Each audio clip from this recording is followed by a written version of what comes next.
No matter what time of day it was, whether it was early morning with the students dragging themselves to class, or just late at night when the common rooms buzzed with a whispered gossip, it was never truly quiet.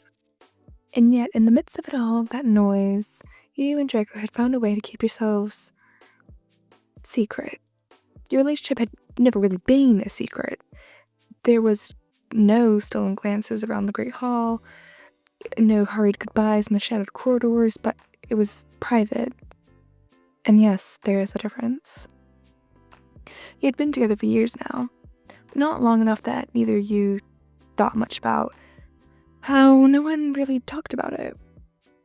Perhaps it was because Draco had always been selective about who he shared the world with, or maybe it was because you never felt the need to prove anything to anyone.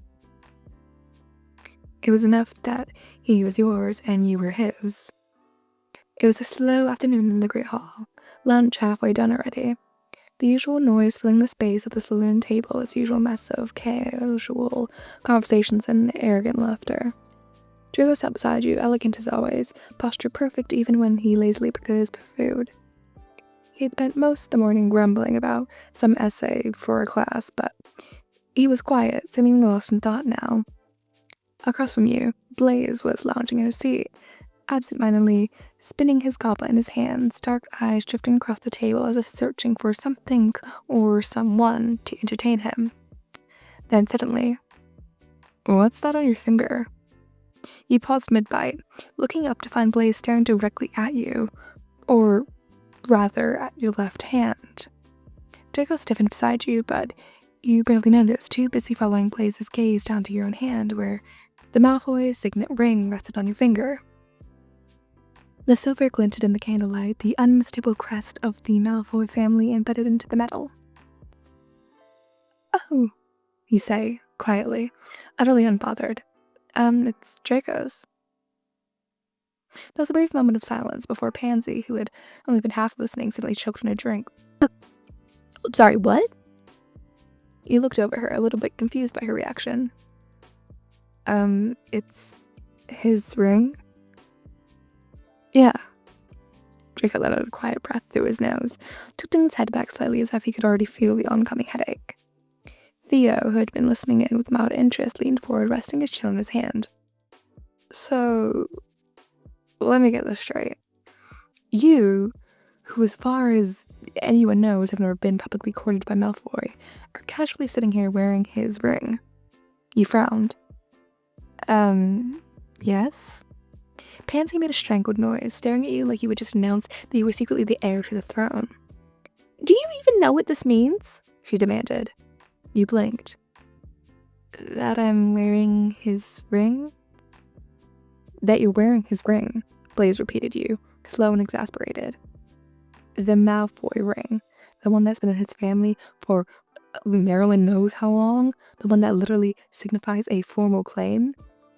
You turned to look at Draco, who had been sitting silently beside you, his expression unreadable. You never mentioned it was that serious," you murmured. Draco sighed, finally giving up on the idea of avoiding the conversation. He shifted, leaning slightly towards you as if he was reluctant to do this conversation. "I assume you understood," he said. "It's not exactly a common ring, love." You felt your stomach flip slightly at the name, but you ignored it in favor of processing the weight of what is happening currently. You had never really questioned it when he slipped the ring on your finger months ago. It just seemed kinda natural, like an unspoken gesture that had been accepted without hesitation. And yet, judging by the way your friends were staring at you in horror and disbelief, perhaps you should have been asking a few more questions. "You," Pansy exhaled, sharply pressing her fingers to her temples. You mean to tell me you two have been dating this entire time and none of us knew?" Theo raised a brow. "I think what she means is, how did you keep it quiet for so long?" Blaze was still staring at you, mouth slightly open. "And why the hell is no one else freaking out?" You glanced at Draco, who simply lifted a brow unimpressed. "Because it's none of your business," he said smoothly. "None of our—" Pansy inhaled sharply, visibly restraining herself.